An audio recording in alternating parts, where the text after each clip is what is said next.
All week we are helping you prepare your Thanksgiving feast, and nobody wants a dry turkey except Kelly Cada said that she does like the driest part of the bird, but it's not typically what you're going for.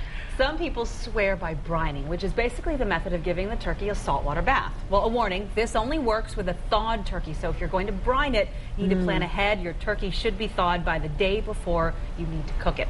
So if you do plan ahead, this is a fairly easy way to prepare a turkey that is full of flavor.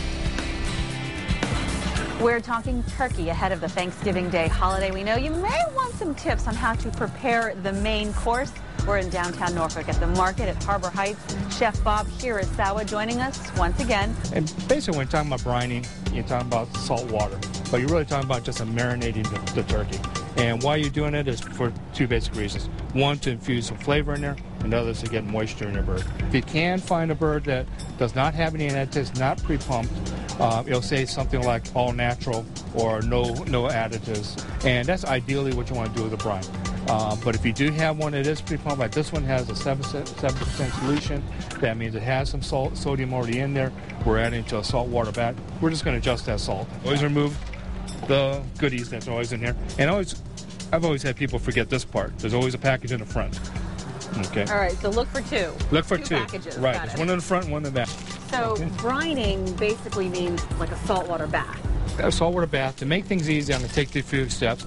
I would start with getting a large turkey bag, an oven roasting bag. This is like a 3-gallon bucket. Put your bag inside of that.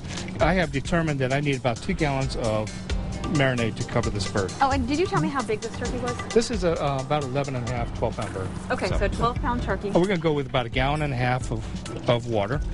Then I'm going to add 1/2 gallon of apple cider. So now we got basically 2 gallons worth of liquid. I like the apple cider because I think it adds a little sweetness to this. It balances out or counteracts that saltiness that you're going to have. I'm going to add about a cup of salt. Because this is a pre-pumped bird, I'm adding a cup back on the salt. Otherwise, if you had a bird that didn't have the solution already pumped into it, I'd go about 1 cup of salt per gallon of water, a gallon of liquid. Okay? Because we have the sweetness of the apple cider, I'm going to have basically about 1.5 cups of brown sugar, light brown sugar. Okay, adding that in. This is a cracked black peppercorns, or you can use black peppercorn if you want. I like the cracked ones because I think it just opens up, gives more flavor. 1 head of garlic, the whole head, just cut in half, drop that in. And what I'm looking for here is just going to be kind of a traditional type of turkey flavoring. So some traditional herbs, rosemary, add some of that in there. If you want, you can break it a little bit for them. And that kind of starts the process of blooming of the flavors. A little sage, we can just put that in.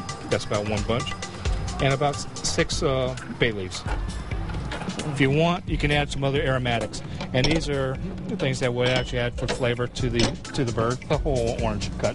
The whole orange cut up, whole lemon cut up. You have some celery. And that's about 2 stalks of celery, 1 large onion, and about maybe a dozen or so baby carrots. Okay? And now all that's mixed up. I'll put this bird right on in. Oh, wow.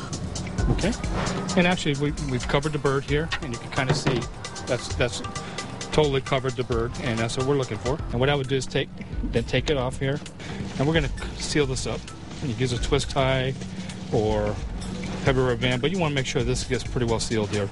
Some people like to put this in the refrigerator, but if you're like me, I have no room, especially Thanksgiving time, to put in my refrigerator. So the next best thing I think to do is the next tip is to use a picnic cooler. Like the 1 pound per person formula we use, it's 1 pound per hour that you have to marinate this. So you want to do it at least for that amount of time. It's 1 pound per hour. So I would say start this the night before and let it sit overnight.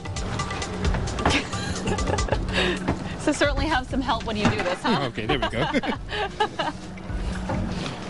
Then cover this with ice. Yeah. As long as you put the lid down, you'll be fine. It'll be ready to go.